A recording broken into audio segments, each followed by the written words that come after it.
السلام علیکم ورحمۃ اللہ وبرکاتہ۔ الحمد للہ نحمده ونستعینه ونستغفره ونؤمن به ونتوکل علیہ ونعوذ باللہ من شرور انفسنا ومن سیئات اعمالنا، من يهده الله فلا مضل له ومن يضلل فلا هادي له، ونشهد أن لا إله إلا الله وحده لا شريك له، ونشهد أن محمدا عبده ورسوله أرسله بالحق بشيرا ونذيرا بين يدي الساعة، فمن يطع الله ورسوله فقد رشد واهتدى، ومن يعص الله ورسوله فقد ضل وغوى، فإنه لا يضر إلا نفسه ولا يضر الله شيئا، نسأل الله ربنا أن يجعلنا ممن يطيعه ويطيع رسوله ويتبع رضوانه ويجتنب سخطه، فإنما نحن به وله. أما بعد فإن خير الحديث كتاب الله، وخير الهدي هدي محمد صلى الله عليه وآله وسلم، وشر الأمور محدثاتها، وكل محدثة بدعة، وكل بدعة ضلالة، وكل ضلالة في النار. فأعوذ بالله السميع العليم من الشيطان الرجيم من همزه ونفخه ونفثه. بسم الله الرحمن الرحيم. فهل ينظرون إلا الساعة أن تأتيهم بغتة فقد جاء أشراطها، فأنى لهم إذا جاءتهم ذكراهم، فاعلم أنه لا إله إلا الله واستغفر لذنبك وللمؤمنين والمؤمنات، والله يعلم متقلبكم ومثواكم. پھر کیا یہ لوگ اس بات کا انتظار کر رہے ہیں کہ ان کے اوپر اچانک قیامت آ جائے، جبکہ اس کی نشانیاں اور اس کے آثار تو ظاہر ہو چکے ہیں؟ پھر اگر یہ قیامت آ گئی تو اس وقت نصیحت پکڑنے کا کوئی فائدہ نہیں ہوگا. بس اے حبیب صلی اللہ علیہ وآلہ وسلم، آپ جان رکھیے اس بات کو، اور لوگوں کے اندر اس بات کا اعلان فرما دیجئے کہ اللہ کے سوا کوئی الہ نہیں ہے. لہذا قیامت جلدی آئے یا بدیر، فاستغفر لذنبک وللمؤمنین والمؤمنات، اپنے لیے، مومنین کے لیے اور تمام مومنات کے لیے اللہ سے مغفرت طلب کرتے رہو. واللہ یعلم متقلبکم ومثواکم، اور اللہ ہی جانتا ہے کہ لوگوں کا چلنا پھرنا کہاں ہونا ہے اور کس طرح ہونا ہے، اور لوگوں کا آخری ٹھکانہ کون سا ہونا. صدق اللہ العظیم. اللہ تعالیٰ کی تخلیق کردہ اس کائنات کے اندر ایک ادنا سی مخلوق حضرت انسان اللہ کی طرف سے برپا کیے گئے امتحان کے اندر پھنسا ہوا ہے، اور دن رات اس کا امتحان جاری ہے. اس کی نصیحت کا سامان بھی اللہ نے پیدا فرمایا ہے، زمین و آسمان کی نشانیاں بھی اسی کے لیے ہیں، تاکہ یہ اپنے انجام سے باخبر ہو کر اس کی فکر کرے اور اپنے اللہ کی طرف رجوع کرے۔ اسی سلسلے میں موت سے ڈرایا گیا ہے، اسی سلسلے میں آخرت سے ڈرایا گیا ہے، اسی سلسلے میں قیامت سے ڈرایا گیا ہے، اور انسان انتظار کرتا ہے کہ جب قیامت آئے گی، جب کوئی مصیبت آئے گی تو پھر میں اللہ کی طرف رجوع کر لوں گا۔ اللہ فرماتے ہیں کہ اس وقت رجوع کرنے کا کوئی فائدہ نہیں ہوگا، اب وقت ہے، اب استغفار جتنا کرنا ہے کر لیجئے، اور اس قیامت کے آنے سے پہلے اس کے جو آثار ہیں، جو اس کی علامتیں ہیں، اس کی جو نشانیاں ہیں جو ظاہر ہو چکی ہیں، ان کے اندر ہر ذی شعور کے لیے اور ہر ذی عقل کے لیے اللہ تعالیٰ نے نشانیاں رکھی ہیں، نصیحت کا سامان رکھا ہے، لہٰذا ان کو دیکھ کر نصیحت پکڑتے رہیے اور اپنی زندگی، اپنے اعمال کی اصلاح کرتے رہیے۔ تو اللہ کی توفیق سے آثار قیامت اور قیامت کی نشانیوں کے حوالے سے گفتگو کا سلسلہ جاری ہے۔ گزشتہ جمعے میں بات یہاں تک پہنچی تھی کہ رسول اللہ صلی اللہ علیہ وسلم نے یہ ارشاد فرمایا، مسلم شریف کی حدیث ہے کہ دو قسم کے لوگ ایسے ہیں جو اہل جہنم میں سے ہیں، صنفان من اہل النار، آگ میں جانے والے لوگ ہیں، جہنمی ہیں، لم اراہما، میں نے ابھی تک ان کو دیکھا نہیں۔ کیا مطلب؟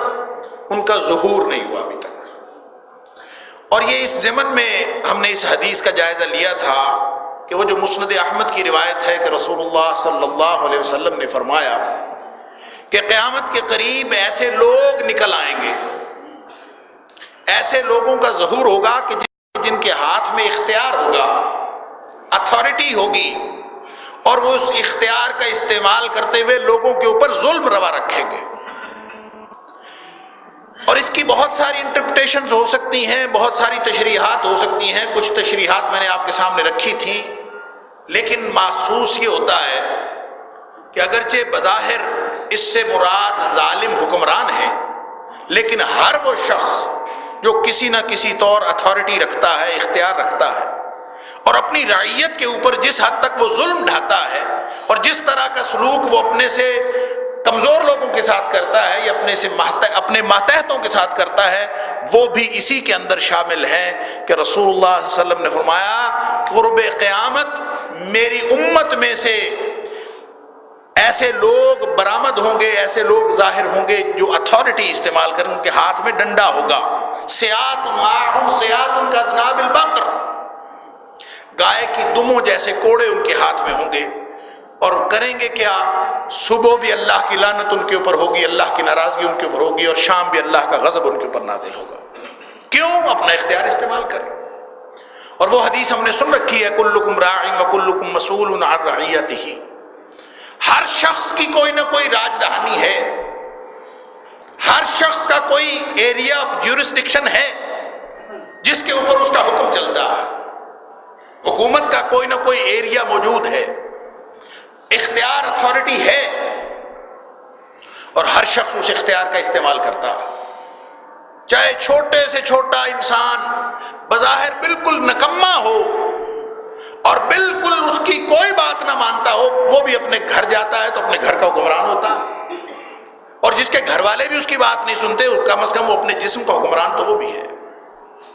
تو یہ جو حکمرانی اور اختیار ہے کسی نہ کسی درجے پر ہر شخص کے پاس ہے، اور اگر وہ اس اختیار کے اندر اور اس اختیار کے استعمال کے اندر حق حقوق کا خیال نہیں رکھتا، لوگوں کے اوپر خواہ ظلم کرتا ہے، تو وہ انہی میں سے ہے جن کے بارے میں رسول اللہ صلی اللہ علیہ وسلم فرماتے ہیں کہ صنفان من اہل النار، دو قسم کے لوگ جہنمی ہیں، لم اراہما، ابھی میں نے ان کو دیکھا نہیں، یعنی ابھی ان کا ظہور نہیں ہوا، آئیں گے۔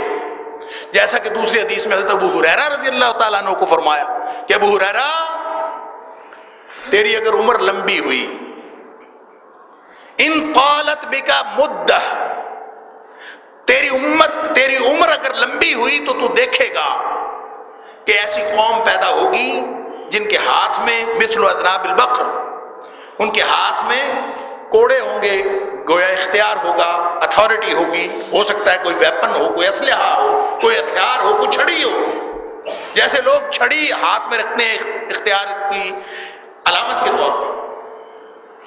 تو فرمایا کہ ہوں گے تو ایسے با اختیار، لیکن اللہ اکبر، یغدون فی سخط اللہ ویروحون فی لعنتہ، صبح بھی ان پر اللہ کی ناراضگی نازل ہوگی اور شام ان پر اللہ کی لعنت نازل ہوگی۔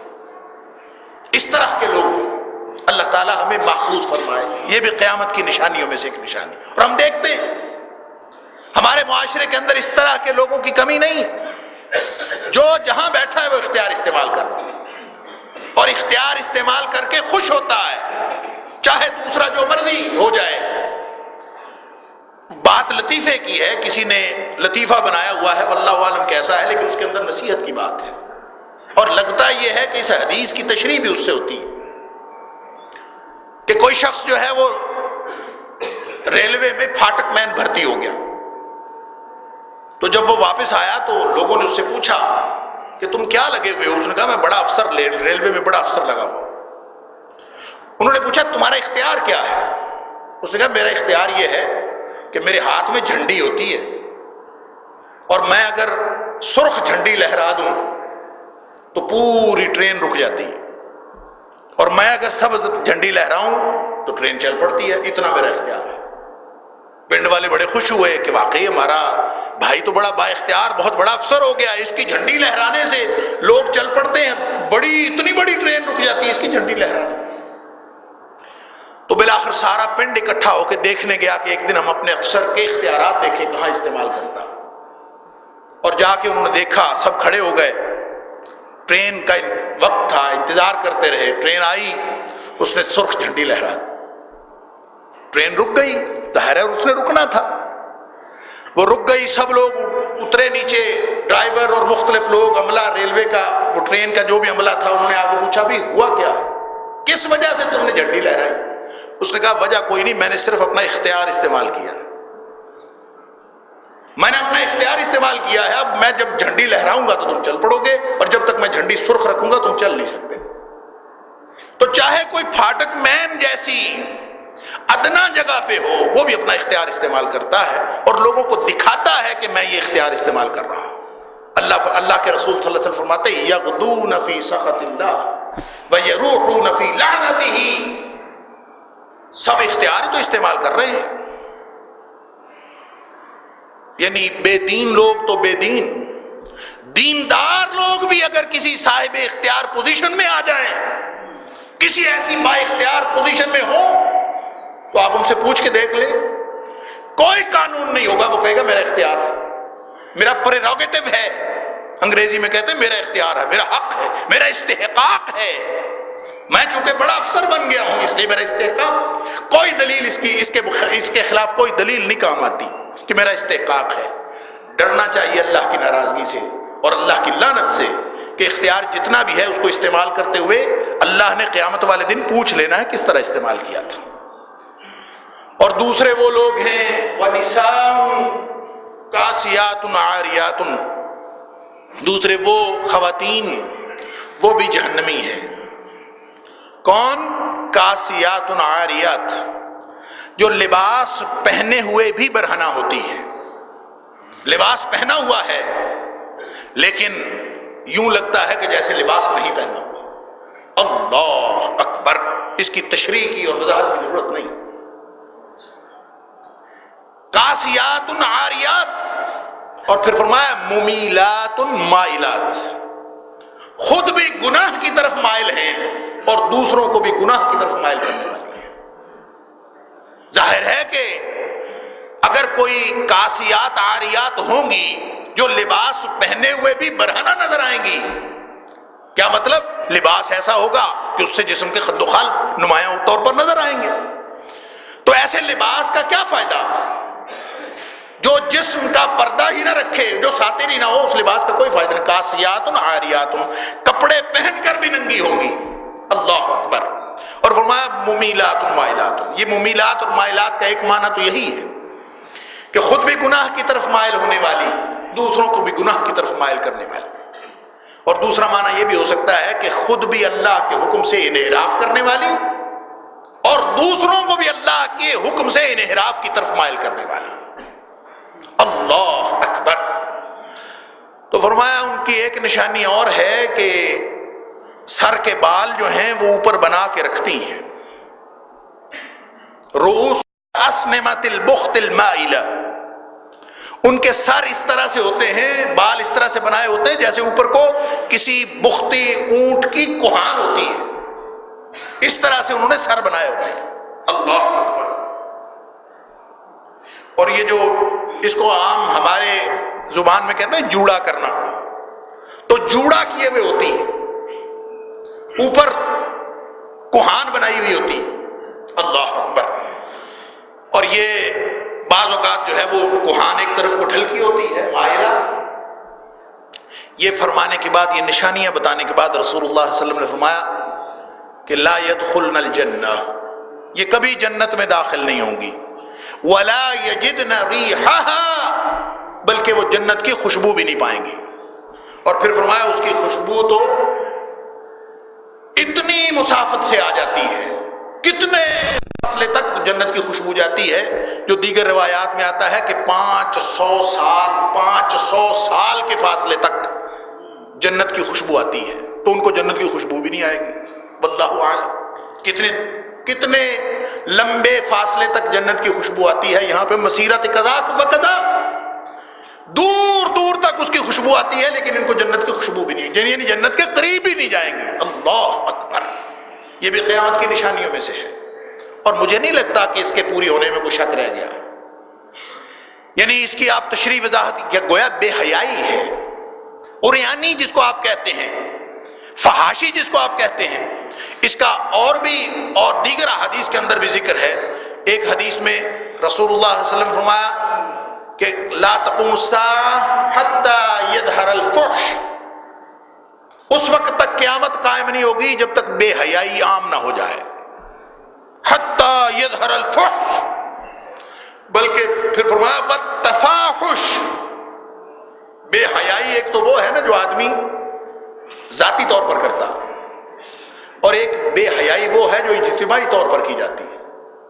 تفاحش باہمی طور پر، اجتماعی طور پر پورا ماحول اور معاشرہ بے حیا ہو جاتا ہے. تو فرمایا جب تک یہ بے حیائی انفرادی اور اجتماعی طور پر ظاہر نہیں ہوگی قیامت قائم نہیں ہوگی. یہاں پہ فرمایا کاسیات عاریات، برہنہ ہے، کپڑے پہن کر بھی برہنہ ہے. وہاں پہ فرمایا جب تک بے حیائی عام نہ ہو جائے. تو بے حیائی کتنی عام ہونی ہے یہ تو اللہ ہی جانتا ہے، لیکن ہمارا یہ معاشرہ جس کے اندر ہمیں لگ رہا ہے کہ کاسیات عاریات کی تو کمی نہیں ہے. کپڑے پہن کر، اگر تو کپڑے پہن کر وہ لباس ساتر ہے تو سمجھ لیجئے کہ ابھی رسول اللہ صلی اللہ علیہ وسلم کی یہ پیشگوئی پوری نہیں ہوئی، یہ نشانی پوری نہیں ہے، لیکن ہے. آپ دیکھ لیں کہیں روزمرہ زندگی کے اندر. اللہ اکبر. تو دوسری بات بے حیائی، یعنی کپڑے پہنے یا نہ پہنے، گفتگو بے حیائی پر مبنی، عمل بے حیائی پر مبنی، اظہار بے حیائی کا، جسمانی طور پر بے حیائی، نفسیاتی طور پر بے حیائی. یعنی آپ اگر کبھی موقع ملے تو تھوڑی دیر کے لیے کوئی ٹی وی کا ڈرامہ ہی دیکھ لیں، ایک بھی منظر ایسا نہیں ہوگا جو بے حیائی سے خالی، ایک بھی منظر نہیں، سوال ہی پیدا نہیں ہوتا. کیوں کہ جہاں پہ کاسیات عاریات نہیں ہے وہاں پہ کوئی کیس ایسا چھڑا ہوا ہے، کہانی ایسی کہ اس کے اندر بے حیائی موجود ہے، ہر چیز کے اندر بے حیائی موجود ہے. تو ایک دوسری حدیث کے اندر رسول اللہ نے فرمایا اول ما يرفع من هذه الامه الحیاء والامانہ، سب سے پہلے جو اس امت سے چیز اٹھائی جائے گی وہ حیا اٹھائی جائے گی، حیا اٹھ جائے گی. اور حیا جب ختم ہو گیا، اللہ اکبر، تو پیچھے کیا باقی رہ گیا؟ حیا ہی تو ہے، ہم پہلے اس پہ گفتگو کر چکے کہ حیا ہی تو ہے جو انسان کو قانون کی پابندی کرواتا ہے، حیا ہی تو ہے جو انسان کو بڑوں کا ادب سکھاتا ہے، جو چھوٹوں پر شفقت کرنا سکھاتا ہے، جو انسان کو انسان بننے پر اور رہنے پر مجبور کرتا ہے، وہ حیا ہے۔ اور اگر حیا ختم ہو جائے، جو کہ رسول اللہ نے فرمایا اول ما یرفع من هذه الامه الحیاء والامانہ، امانت کی بات میں بعد میں کرتا ہوں، یعنی سب سے پہلے حیا اور امانت اٹھائی جائے، اور حیا اٹھ گیا تو پھر کیا ہے؟ فرمایا کہ اذا فاتك الحیاء فاصنع ما شئت، جب حیا ختم ہو جائے تو کوئی پردہ ہی باقی نہیں رہتا، پھر کوئی چیز باقی نہیں رہتی، پھر جو دل کرے کرو، پھر کوئی عمل کی، خیال کی، گفتار کی، کردار کی، لباس کی کوئی پابندی باقی نہیں رہتی جب حیا ختم ہو جائے۔ تو لا تقوم الساعة حتى يظهر الفحش، جب تک بے حیائی عام نہ ہو جائے، فحش عام نہ ہو جائے، والتفاحش، اور لوگ ایک دوسرے سے باتیں کریں گے اور باتیں کرنے میں ذرا حیا نہیں ہوگا۔ ایک میں ذرا سی مثال دینا چاہتا ہوں، یہاں اپنے گھروں میں بھی ذرا دھیان دیجئے گا، میں نے اپنے گھر میں دھیان دے کے دیکھا، اور اپنے معاشرے میں آپ دیکھیں، ہمارے پاس ہمارے شعبے میں جہاں میں نوکری کرتا ہوں بچے بچیاں پڑھتے ہیں، اور بچیاں زیادہ ہوتی ہیں، ان کی کبھی زبان پہ، ان کی آپس میں گفتگو پہ، ان کے الفاظ پہ غور کریں کہ وہ کیا گفتگو کرتے ہیں آپس میں۔ ایک لفظ ایسا ہے جو ہر بچی بچہ بغیر کسی روک ٹوک کے اور اس کو غلط سمجھے بغیر اس کو استعمال کرتا ہے، وہ ہے یار۔ بچیاں بچوں کو یار کہہ رہی، آپس میں ایک دوسرے کو یار کہہ کے پکار، دیندار لوگ بھی گھروں میں بہن بھائی ایک دوسرے کو یار کہہ کے پکار رہے ہیں، یہ سمجھے بغیر کہ ہم کیا کہہ رہے ہیں۔ یہی تفاحش ہے۔ یار کتنا میانہ لفظ تھا، چند دن پہلے، چند ہفتے پہلے، چند مہینے اور چند سال پہلے جو کسی کو یار کہہ دیتا تھا تو یہ بڑی بے حیائی کی بات تھی، لیکن معاشرہ اتنا بے حیا ہو گیا کہ اب وہ یار کا لفظ جو ہے ہماری عام گفتگوؤں کا وہ حصہ، گفتگویں عام طور پر اس پر مشتمل۔ لڑکیاں ایک دوسرے کو یار کہہ کے پکارتی ہیں، لڑکیاں لڑکے سے بات کرتے ہوئے، بعض بات بہن بھائی آپس میں یہ بات کرتے ہیں اور یار کہہ کے پکارتے ہیں۔ آپ ذرا مشاہدہ تو کریں، یہ بے حیائی کی انتہا ہے۔ اور جو یہ جو تفاحش ہے نا، تفاحش یہی ہے، اس نے اس کو یار کہا، اس نے اس کو یار کہا، یہی تفاحش ہے۔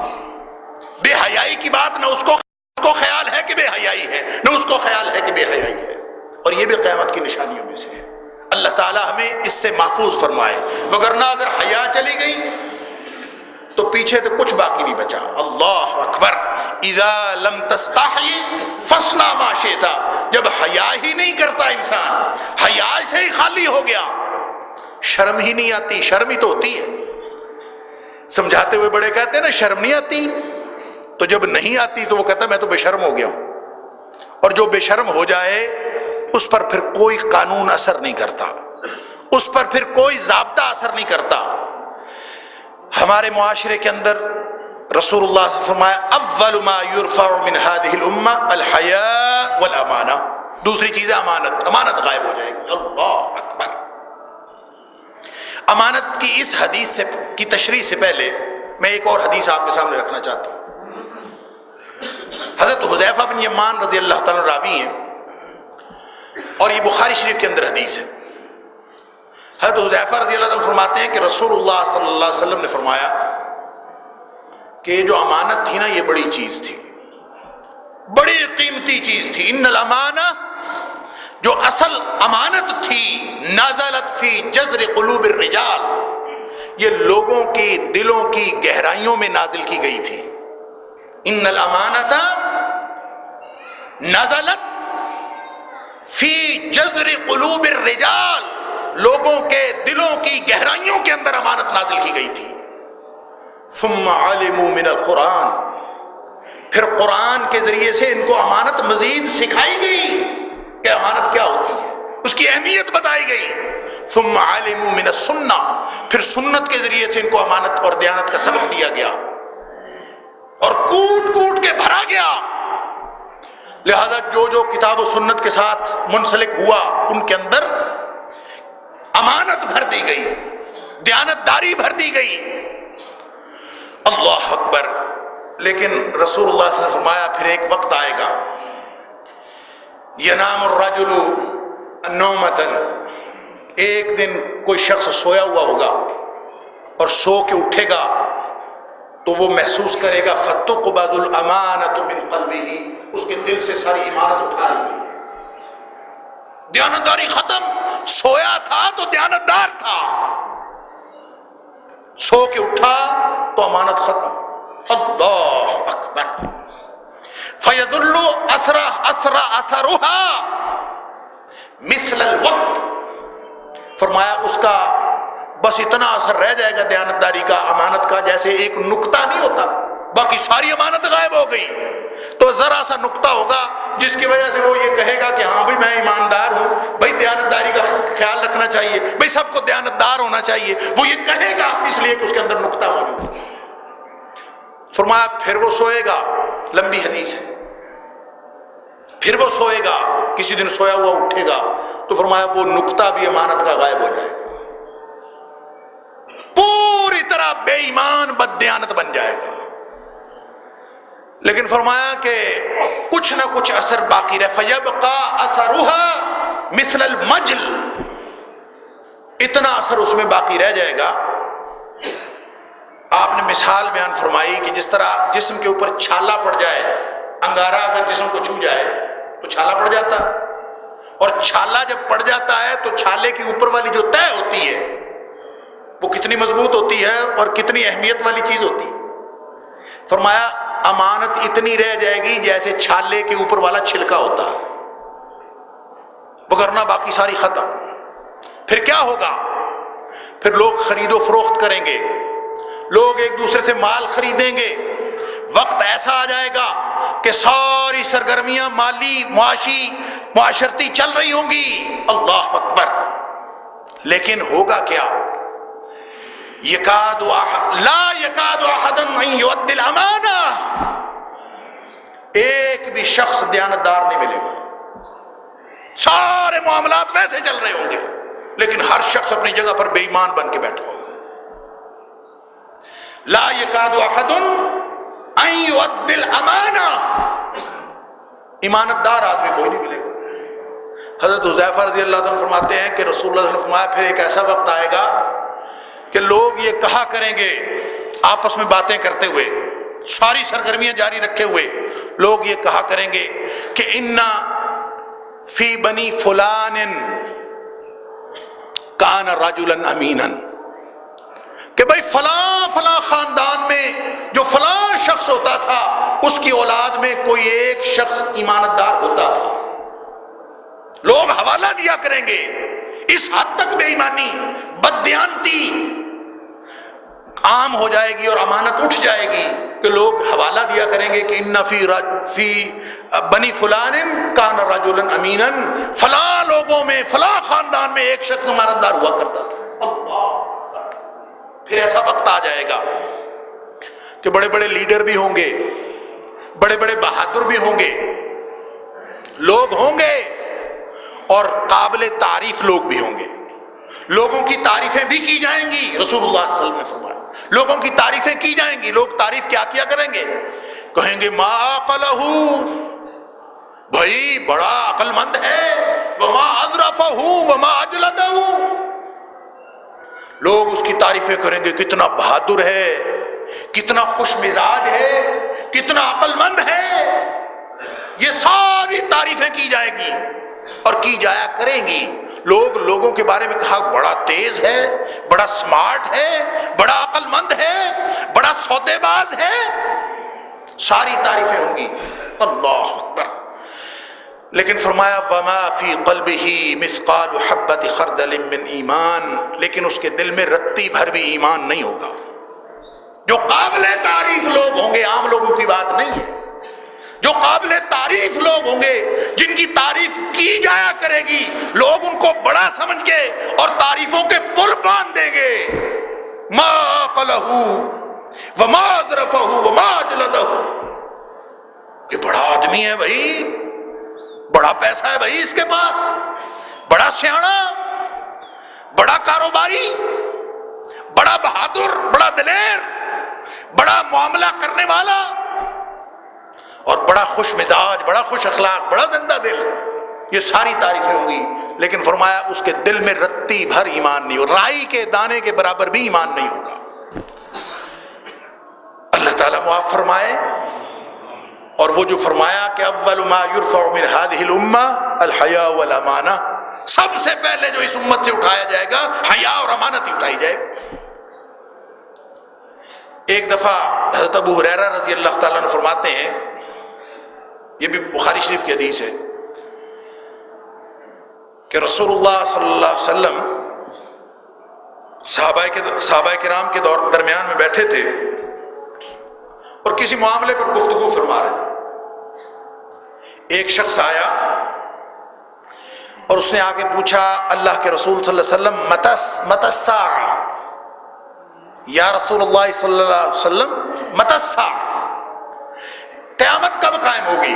رسول اللہ صلی اللہ علیہ وسلم بات کر رہے تھے، اس نے درمیان میں آ کے سوال کر دیا.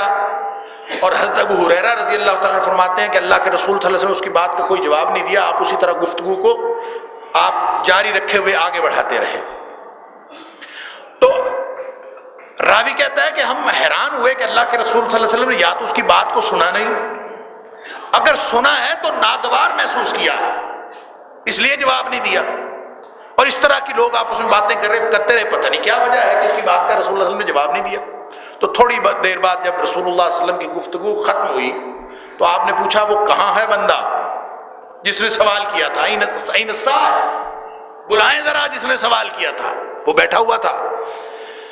تو رسول اللہ صلی اللہ علیہ وسلم نے اس کو مخاطب کر کے فرمایا کہ اذا ضیعت الامانۃ فانتظر الساعہ،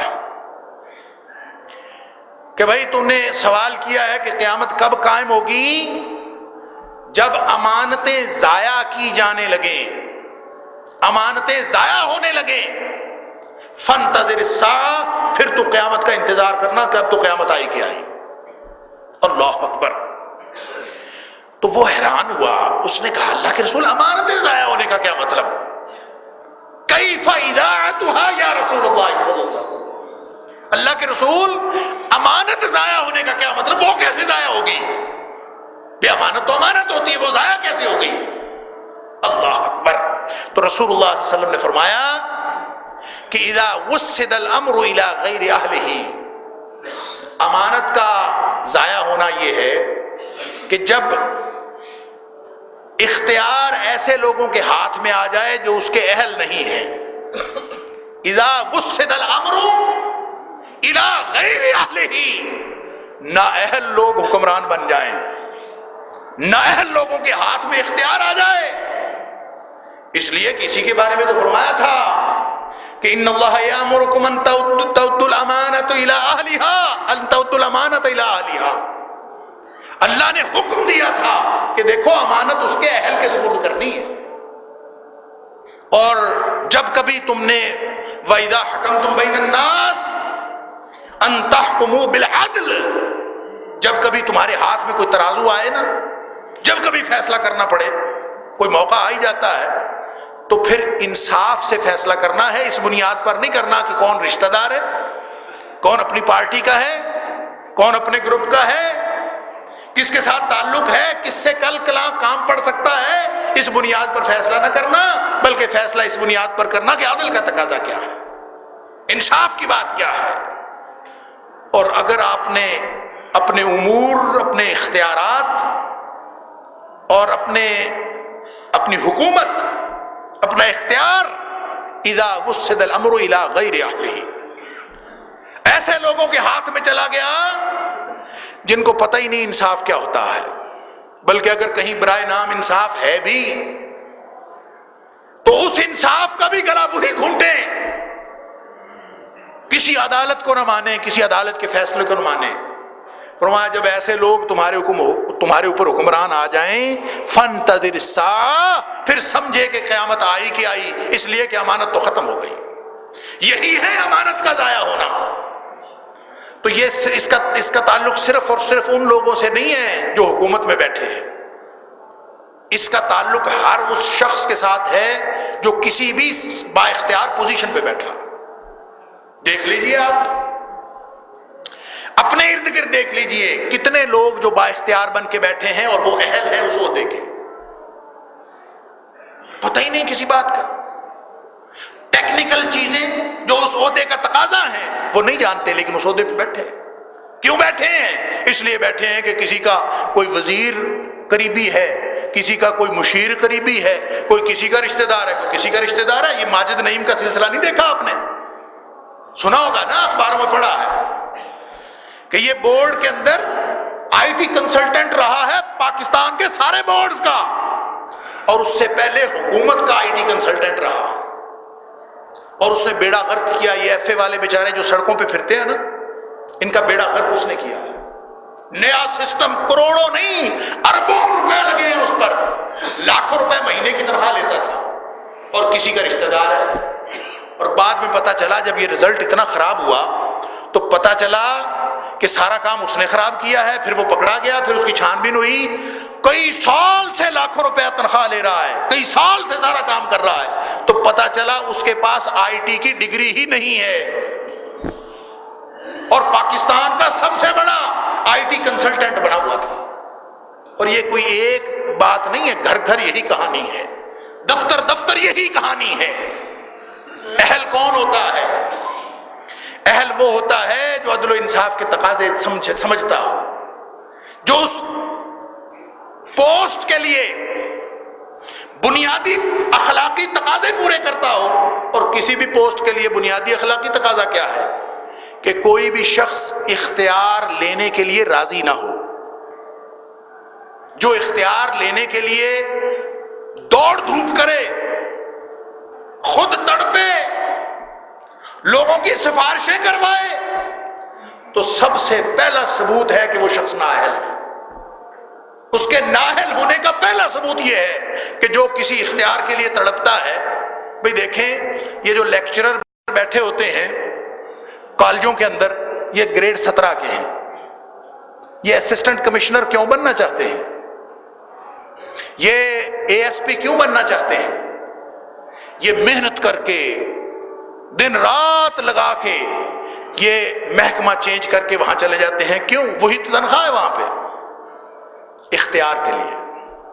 اور اختیار لینے کے بعد پھر کیا کرتے ہیں؟ اس اختیار کو استعمال کرتے ہیں، جیسے اس چوڑے نے پھاٹک مین ہو کر اختیار استعمال کیا تھا، اسی طرح سارے اختیار استعمال کرتے ہیں۔ تو یہی ہے وہ موقع اور یہی ہے وہ حالت جس کا تذکرہ رسول اللہ صلی اللہ علیہ وسلم نے فرمایا تھا کہ اذا وسد الامر الى غیر اہلہ، کبھی کوئی اہل فرد دیکھے تو صحیح کہاں بیٹھا ہوا، شروع سے لے کر آخر تک، یعنی لڑی آپ شروع سے پکڑ لیں اور اوپر تک چلتے جائیں، یا اوپر سے پکڑ لیں نیچے تک چلتے ہیں، ہر با اختیار پوزیشن میں آپ کو نااہل لوگ بیٹھے ہوئے نظر آئیں۔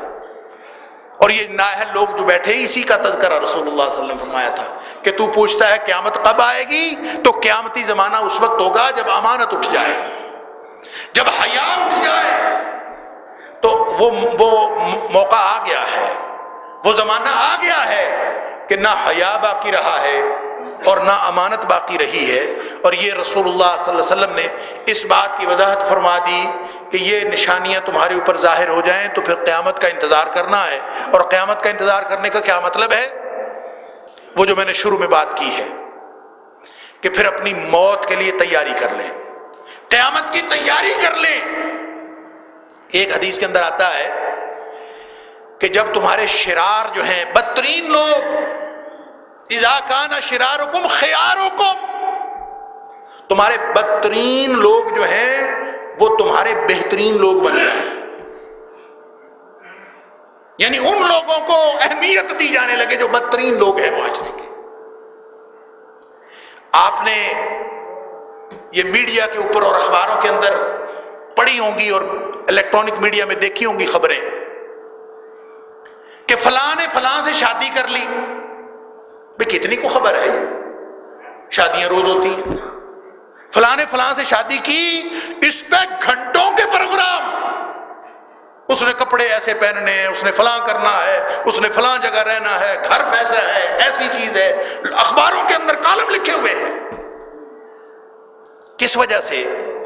کہ بدترین لوگ بہترین لوگ بن گئے، شرارکم خیارکم، تمہارے بدترین لوگ وہ معاشرے کی وہ جنٹری بنے ہوئے ہیں، وہاں معاشرے میں احترام دیا جا رہا ہے۔ یہاں پہ وہ معاشرہ ہے جہاں پہ عالم دین فوت ہو جائے تو اخبار میں خبر ہی نہیں لگتی، اگر لگے بھی تو کہیں ایک کالمین کہیں کسی کونے خدرے میں، اور اگر کوئی گویہ فوت ہو جائے یا گوین فوت ہو جائے، مغنیاں چلی جائے تو پورا فرنٹ پیج، ساری اہم خبریں چھوڑ کر پورا پیج اخبار چھاپتے ہیں کہ فلاں مغنیہ اس دنیا سے چلی گئی ہے، پتہ نہیں آگے اس کے ساتھ معاملہ کیا ہونا ہے۔ تو یہ ہے وہ حالات جس کے بارے میں رسول اللہ فرمائے یہ ہو جائیں تو پھر کیا ہے۔ ایک بات اور اس کے ساتھ فرمائی، وَأُمُورُكُمْ إِلَىٰ نِسَائِكُمْ، تمہارے جو امور حکمرانی ہیں اور تمہارے اختیارات جو ہیں وہ خواتین کے ہاتھ میں چلے جائیں، سارے فیصلے خواتین کریں۔ تو فرمایا پھر اگر ایسا موقع آ جائے فَبَطْنُ الْأَرْضِ خَيْرٌ مِّن ظَهْرِهَا، پھر اس زمین پر چلنے سے بہتر ہے کہ اس کے پیٹ میں چلے جاؤ۔ فَبَطْنُ الْأَرْضِ خَيْرٌ مِّن ظَهْرِهَا، پھر اس دنیا میں زندہ رہنے سے مر جانا بہتر ہے۔